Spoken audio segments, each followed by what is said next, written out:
инструментиң жок, больной столда калып калышы да мүмкүн. Кровотечение токтото албайсың.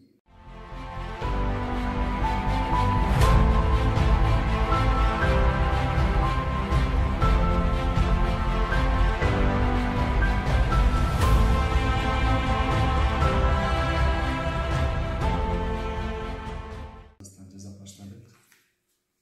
Экстремный операция, 2 чоң операция болду.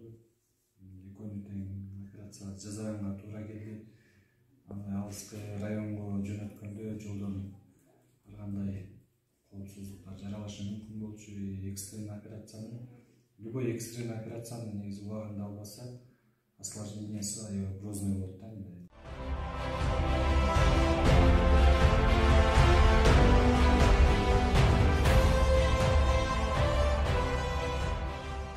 Анан берден срочно операция кылыш керек болуп калды. Чүйгө барганча сокур ичегиз жарылып кетмек. Самыр жергесинде операция болгон абдан ыңгайлуу болот экен. Үйдөн бияктан тамак алып барып көргөнүңө ушундай операциялар болуп турса, самыр элине бир топ эле жеңилдик болуп турмак.